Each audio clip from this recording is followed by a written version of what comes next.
Shalom Aleichem. We are sitting in the Baal Shem Tov forest. No, we didn't make up this name. This is really the name. In between Tzfat and Miron, the beautiful backyard of the Tanaim. Around us, all around us, are Kivrei Tzadikim, Rabbi Shimon ben Menasya, Rabbi Tarfon, Rabbi Yossi, Rabbi Shimon bar Yochai. In these lands, the secrets of Torah were studied and learned and passed on from generation to generation. And today we're going to talk about the Baal Shem Tov. So, the Baal Shem Tov, very mysterious and deep and holy tzaddik, Zchuto Tagen Aleinu V'al Kol Yisrael Amen. We learn in the parasha that when you say the name of a tzaddik, you always bless him.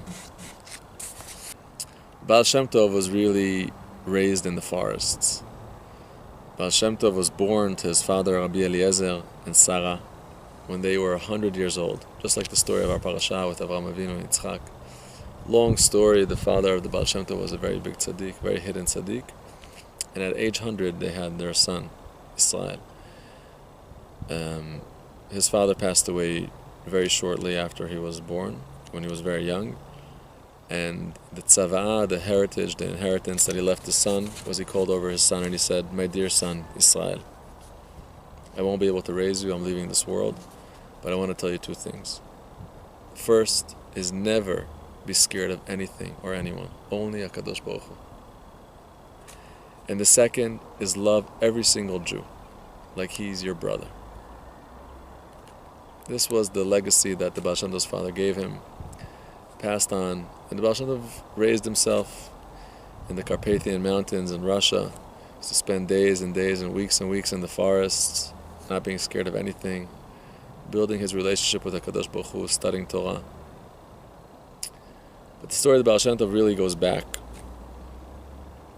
This is before the Baal Shem Tov. This is a story that happened in Tzfat. In Tzfat lived a simple Jew, wasn't too much of a scholar. Obviously a lot of Yirat Shamayim and did the mitzvot.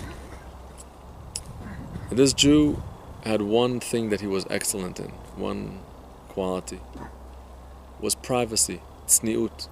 That means that he kept his matters between him and God extremely private. If he did something good, he didn't boast, he didn't talk, he didn't say, God knows, and then that's the only thing that's important.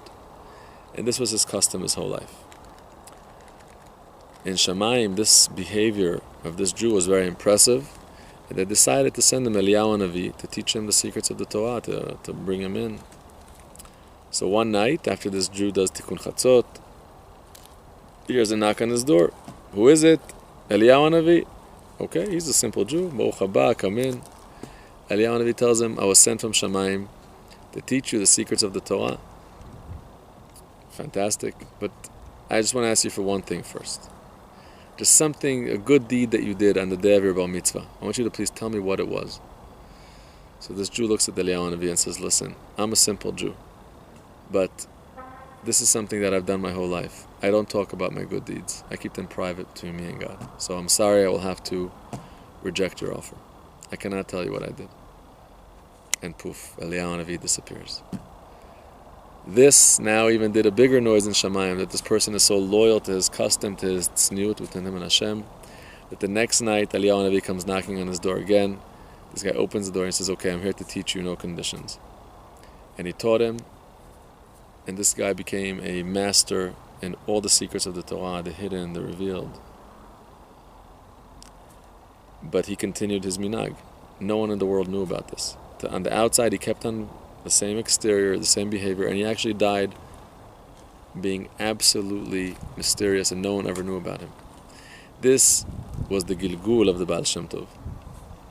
This was the Neshama of the Baal Shem Tov. The Baal Shem Tov came into the world after that.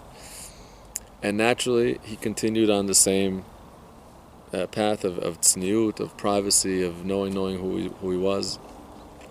He joined a very mysterious society of tzaddikim. This was a society that has been going on, a secret society within Judaism for hundreds or thousands of years, of people that are Ovdei Hashem, tzaddikim, that keep everything private. They would have private meetings in the forest, private shuls. On the outside, they were simple wagon drivers or farmers, tailors, whatever they were. But these people were full of the Torah and studying and teaching.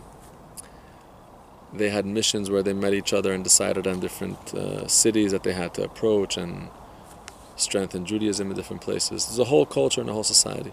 The Baal Shem Tov had a Rebbe, his name was Adam, Rabbi Adam Baal Shem Tov, he was his Rebbe. And at age 18, his Rebbe passed away.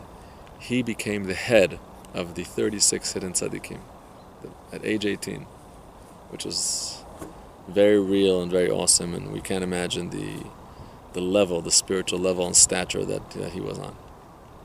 He stayed hidden. Obviously, we're skipping many stories on the way. He married. This is important because we're going to read B'ezrat Hashem these letters. The way he got married was very mysterious. When he was living where he was, and over there in Ukraine, his job was he was a teacher for kids in Gan, teaching Aleph Bet, purest of the pure. Anyone that's ever been to a kindergarten teaching kids Aleph Bet you can't get more pure than that. It's like the man. It's like little kids with pe'ot saying Aleph Bet Gimel. There's no Yetzer Hara, there's no nothing. It's just purity, just light, Hashems Life. And this is the Baal Shem Tov's work, working with these kids. And one day, a very big tzaddik came into town, and the Baal Shem Tov saw Baruch HaKodesh that this tzaddik is his father-in-law, that he's going to marry his daughter. So he went and introduced himself to this tzaddik in privacy, and he revealed his level to him, and this tzaddik was absolutely blown away by his level. He's never met anyone like him. Level in knowledge of Torah and Yirat Shamayim, hidden, revealed. He was higher than anything he's ever seen. And the Baal Shem Tov told him that I see in Ruach HaKodesh that I'm supposed to marry your daughter. And this guy said, 100%, I agree with you. And the Baal Shem Tov said, okay, let's make engagement right now. And he said, okay. So they took out some lechaim and they made an engagement. And he said, I insist that we write shtar tnaim, that means an engagement agreement. And they wrote this agreement with witnesses, everything. And great.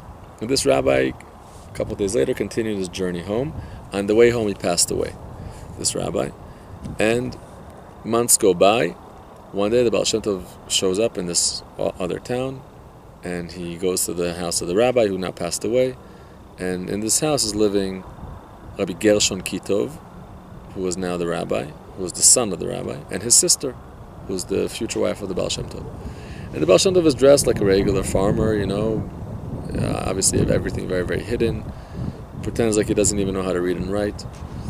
And he goes into Rabbi Gershon and he says, Shalom Aleichem. Rabbi Gershon was probably wanting to give him like some tzedakah. And he said, no, I'm not here for tzedakah, I'm here. And he takes out this letter. He says, here. And Rabbi Gershon reads this letter, and this is an engagement contract that his father signs. He recognizes it with this man to his sister. And he can't believe it. But his father was the Holy of Holies, Kodesh Kodeshim. He sure knew what he did. So he agrees, and he says, okay, you're going to marry my sister. And the Baal Shem Tov meets the girl, and in privacy, he obviously reveals his level to her, but he makes her swear that no one in the world knows, only her. And to the outside, he's acting like a regular, ignorant wagon driver or whatever it was. And his brother-in-law he feels so bad for his sister, the tzaddiket, the gentle, the soft one, the amazing one. She was going to marry the next Gadol Ador, and now she's married to this. But what could he do? He's torn in what could he do? It's his father's will. So he decides to maybe try to teach the Baal Shem Tov some Torah, but the Baal Shem Tov ignores him. He's not interested in anything, and this totally breaks Rabbi Gershon's heart. So a couple months later, they get married, and they decide to he gives him a house somewhere in the woods. And he just goes to live in the woods, him and his new wife. It's too much for Rabbi Gershon to see his sister in such pain. And in the woods, Baal Shem Tov obviously went back to his Avodat Hashem, flourishing, Bodedut. He would come home every Shabbat. He would spend the week in the woods. And they would earn a living by selling clay.